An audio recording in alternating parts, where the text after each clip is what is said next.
memang Yesus itu Tuhan, jika Yesus tapi Yesus dia, Tuhan lagi terus. ya, kalau memang Yesus itu Tuhan, Iya. Yesus menerima kitab Injil dari mana?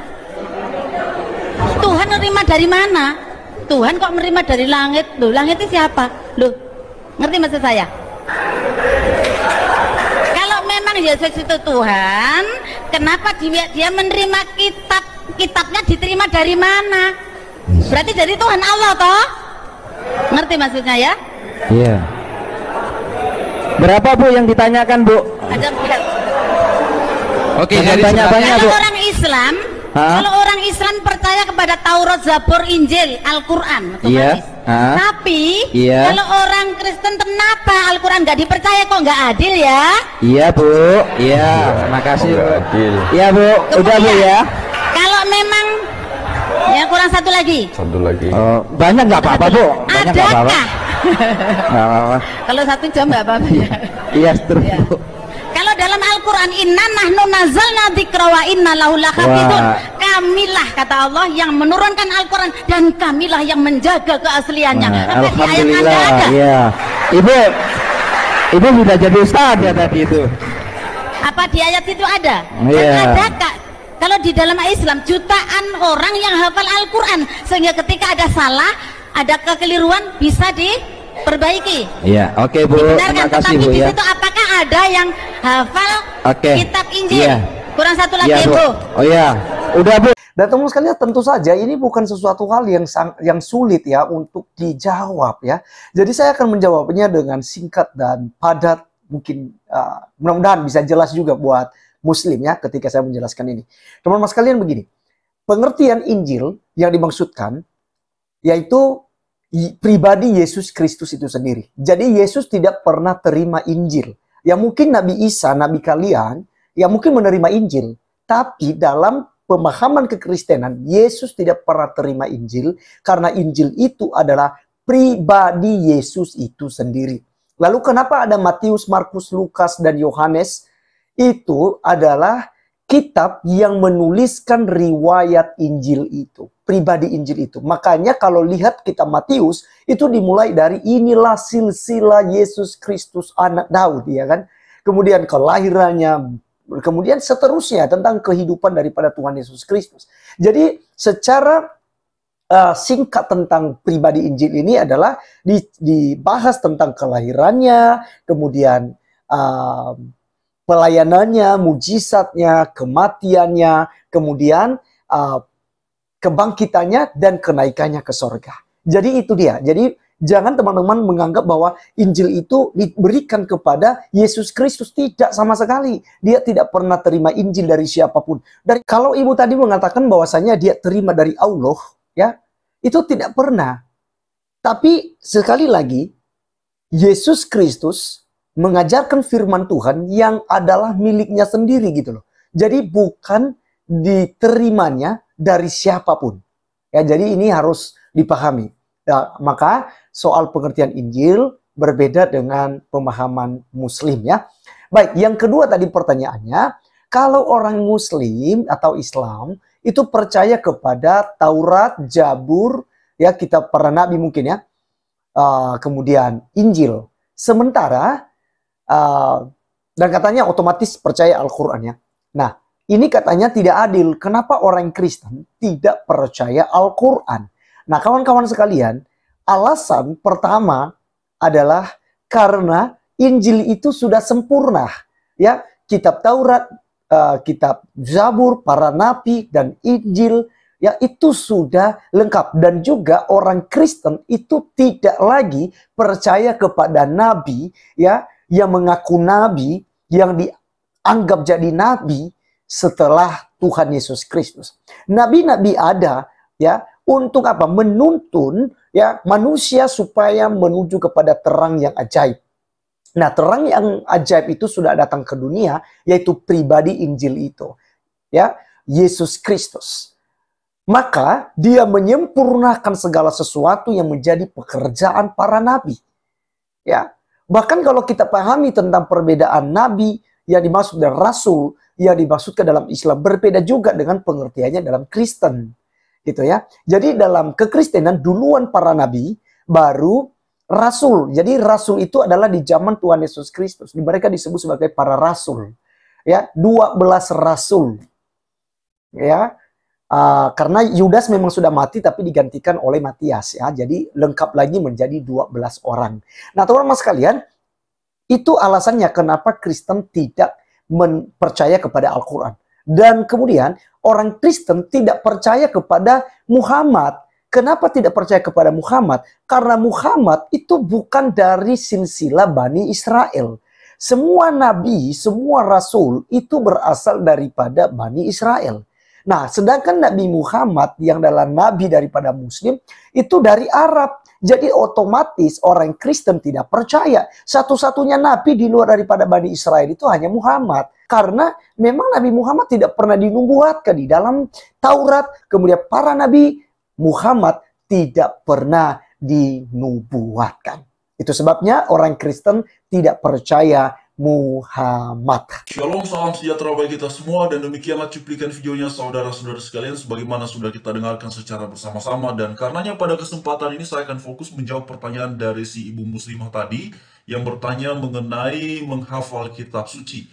Ya saudara semuanya, dan jawaban saya ini akan berdasar berorientasi pada perspektif iman Kristen. Dan karenanya pertanyaannya begini sebenarnya ya, apakah orang yang menghafal sebuah kitab suci itu menjadikannya lebih rohani daripada yang lain? Dan apakah orang yang menghafal kitab suci menjadikannya lebih pintar daripada yang lain dalam hal memahami isi kitab suci? Belum tentu juga saudara-saudara sekalian. Dan ini juga perlu saya garis bawahi dulu bahwa di dalam agama Kristen, sebenarnya para pemikir, para hamba Tuhan itu juga mengajarkan agar umat, agar hamba Tuhan sendiri juga menghafal Alkitab. Tujuannya adalah agar memudahkan ketika menyampaikan firman, agar memudahkan ketika menjelaskan. Tetapi begini saudara semuanya, pengajaran Tuhan Yesus sendiri itu tidak semata-mata berorientasi pada menjadi penghafal Alkitab.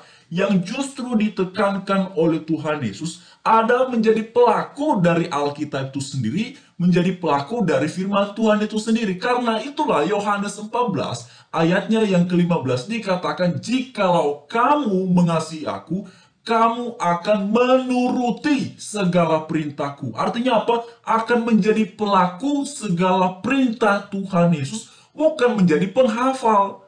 Ya, memang menghafal penting saudara semuanya. Bahkan para hamba Tuhan dihimbau dalam keyakinan beragama Kristen, para umat Kristen dihimbau untuk bisa menghafal Alkitab. Tetapi kemudian bukan sebuah kewajiban harus bisa menghafal dari kitab Kejadian sampai kepada kitab Wahyu.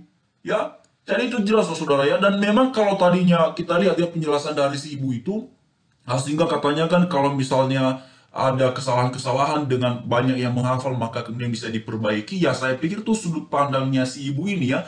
Tetapi kalau kemudian melihatnya dari sudut pandang iman Kristen, begini saudara ya, penulisan Alkitab itu tidak berdasar pada orang Kristen pada zaman itu menghafal ayat-ayat kitab suci, tetapi itu berdasarkan pada manuskrip-manuskrip yang validitasnya sudah dijamin. Ya, jadi penulisan Alkitab berdasarnya pada itu, bukan pada apa yang dihafal oleh bapak-bapak gereja, bukan pada apa yang dihafal oleh para rasul dan segala macamnya. Tidak berorientasi ke sana, tetapi ini berorientasi pada temuan-temuan manuskrip yang validitasnya, yang kredibilitasnya sudah teruji. Jadi itu dia saudara ya. Lalu kemudian kalau kita perhatikan lagi di dalam kitab Filipi, pasal 2 ayat 12 sampai ke 13, mari kita lihat ya, bahwa pengajaran Alkitab itu justru mengajarkan untuk menjadi pelaku, tetapi juga tidak mengesampingkan menjadi penghafal. Ya, hai saudara-saudaraku yang kekasih, kamu senantiasa taat. Karena itu tetaplah kerjakan keselamatanmu dengan takut dan gentar. Bukan saja seperti waktu aku masih hadir, tetapi terlebih pula sekarang waktu aku tidak hadir. Karena Allah yang mengerjakan di dalam kamu baik kemauan maupun pekerjaan menurut kerelaannya. Jadi saudara sekalian, sebagai orang-orang yang percaya kepada Tuhan Yesus dan sebagai orang-orang yang sudah dijamin ya dianugerahkan keselamatan oleh Tuhan Yesus, lagi-lagi yang diajarkan oleh firman adalah menjadi pelaku. Dengan apa? Tetaplah kerjakan keselamatanmu dengan takut dan gentar. Jadi Bapak Ibu semuanya, inilah yang kemudian menjadi pengajaran pokok dari iman Kristen. Sehingga ya tanpa mengesampingkan tanpa mengabaikan pentingnya menghafal ayat-ayat kitab suci, tetapi Alkitab lebih mengutamakan dan mengedepankan terkait dengan menjadi pelaku dan juga menjadi orang yang memahami betul. Karena begini saudara, untuk apa ada orang misalnya ya, kita lihatnya dalam perspektif iman Kristen ya, ada orang Kristen yang bisa hafal ayat Alkitab, misalnya dari kitab Kejadian sampai kitab Wahyu, tapi dia nggak ngerti, ya, apakah kemudian hafalan itu akan bermanfaat? Ya, ada orang yang menghafal dari kitab suci, dari kitab Kejadian sampai kitab Wahyu, tapi dia tidak paham isinya. Lalu apakah kemudian itu akan membuatnya bertumbuh imannya? Nah, oleh karena itulah Alkitab itu juga menjelaskan bahwa iman itu muncul, timbul dari pendengaran akan firman Tuhan. Ya, pendengaran dari firman Tuhan yang tentu saja bermakna memahami, tidak hanya sekedar dengar, tidak hanya sekedar hafal.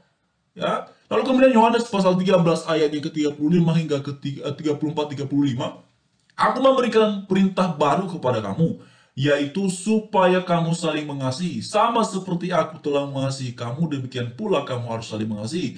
Demikian, dengan demikian semua orang akan tahu bahwa kamu adalah murid-muridku, yaitu jikalau kamu saling mengasihi. Jadi di situ dia saudara, beberapa ayat yang sudah saya bacakan ini semuanya berorientasi pada menjadi pelaku firman Tuhan. Sekali lagi saya mau sampaikan, penting sekali dan saya secara pribadi sangat menghimbau ya agar orang Kristen pun juga menghafal ya ayat-ayat kitab suci. Tetapi bukan dalam pengertian diwajibkan menghafal ya dari kitab Kejadian sampai kepada kitab Wahyu. Ya, menghafal beberapa ayat, 20 ayat, 30 ayat, 50 ayat, mungkin 100-an ayat, ya saya pikir itu sudah sangat luar biasa sekali. Tetapi juga jangan lupa, jangan hanya berhenti menjadi penghafal, karena yang diajarkan oleh Alkitab tidak ke sana batasannya, tetapi lebih daripada itu menjadi pelaku. Ya, mana lebih berbobot nilainya saudara? Tidak menghafal tapi menjadi pelaku, tidak menghafal tetapi memahami. Nah, saudara bisa mempertimbangkan dan memikirkannya sendiri. Bahkan kalau kita perhatikan dalam kitab Ulangan 6 ayat 7, haruslah engkau mengajarkannya berulang-ulang kepada anak-anakmu dan membicarakannya apabila engkau duduk di rumahmu, apabila engkau sedang dalam perjalanan, apabila engkau berbaring, dan apabila engkau bangun. Nah, saudara semuanya, pengajaran dalam kitab Taurat pun, Ulangan 6 ayat yang ke-7, itu mengajarkan mengenai ya menjadi pelaku, ya memberikan pemahaman, memberikan pengajaran, ya bukan semata-mata mengenai kamu harus hafal. Ya itulah yang kemudian diajarkan oleh Alkitab. Tapi kalau ada orang yang berkeyakinan di luar dari perspektif kita ataupun cara beriman kita orang Kristen, ya saya pikir itu boleh-boleh saja ya. Dan itu bagus, saya pikir kalau ada orang yang kemudian bisa menghafal sebuah kitab suci, ya silakan saja. Tidak menjadi sebuah persoalan bagi saya sebagai seorang Kristen, silakan saja. Tetapi karena ibu tadi bertanya dan kemudian ini sebenarnya sudah menjadi pertanyaan yang umum ya, kerap kali ditanya mana orang Kristen yang bisa menghafal Alkitabnya. Nah memang itu pertanyaan-pertanyaan yang cukup lucu saudara ya. Oleh karenanya untuk menjawab pertanyaan yang seperti itu mesti dilihat dulu ya, kalau menghafal asas manfaatnya apa. Kalau tadi disampaikan oleh si ibu itu ya dengan jutaan yang menghafal, sehingga kalau misalnya ada hal yang perlu diperbaiki ya itu dengan mudah bisa dilakukan. Ya bagi saya silakan saja kalau ibunya itu memahaminya seperti itu, tapi mengenai penulisan Alkitab, kredibilitas Alkitab ya, keaslian Alkitab tidak berdasar pada orang Kristen yang menghafal, tetapi berdasar pada manuskrip-manuskrip yang teruji kredibilitasnya, yang teruji ya keasliannya. Jadi itu dia saudara ya, sudah tervaliditas, sudah teruji kredibilitasnya. Jadi orientasinya ke sana, dan itu ada bukti-bukti manuskripnya saudara, bukan berdasarkan menurut hafalan ini, tidak seperti itu ya kalau dalam perspektif iman Kristen. Karena tadi ibu ini sempat berbicara saudara ya mengenai manfaatnya salah satunya ya. Oke lah, kita kembalikan itu kepada cara berpikir dari si ibu ini, tapi seperti yang saya katakan tadi awal, ini saya menjawab berdasarkan sudut pandang iman Kristen. Jadi saudara semuanya, bahkan kalau kita perhatikan dalam kitab Matius, dalam amanat agung yang diberikan oleh Tuhan Yesus, Matius 28 ayat 19 dan 20, ya apa yang diajarkan oleh Tuhan Yesus? Pergilah, jadikanlah semua bangsa muridku dan baptislah mereka dalam nama Bapa dan Anak dan Roh Kudus. Tidak ada kata disuruh pergilah, ajarkan mereka menghafal Alkitab. Tidak seperti itu saudara ya. Ya ini sekali lagi bukan mengesampingkan pentingnya menghafal ayat-ayat kitab suci, tetapi memang yang diajarkan oleh Alkitab melampaui itu adalah menjadi pelaku. Menghafal Alkitab, ayat-ayat kitab suci perlu, tapi lebih daripada itu haruslah menjadi pelaku. Shalom, salam sejahtera bagi kita semua. Tuhan Yesus memberkati senantiasa, dan juga saya mengajak menghimbau, mari juga kita menjadi orang yang tidak hanya sekedar bisa berbicara, tidak hanya sekedar bisa menjadi pelaku. Kalaupun bisa untuk menghafal, mari kita juga melakukannya untuk mempermudah kita dalam hal berdiskusi, dalam hal memahami ayat-ayat Alkitab. Shalom, salam sejahtera bagi kita semua.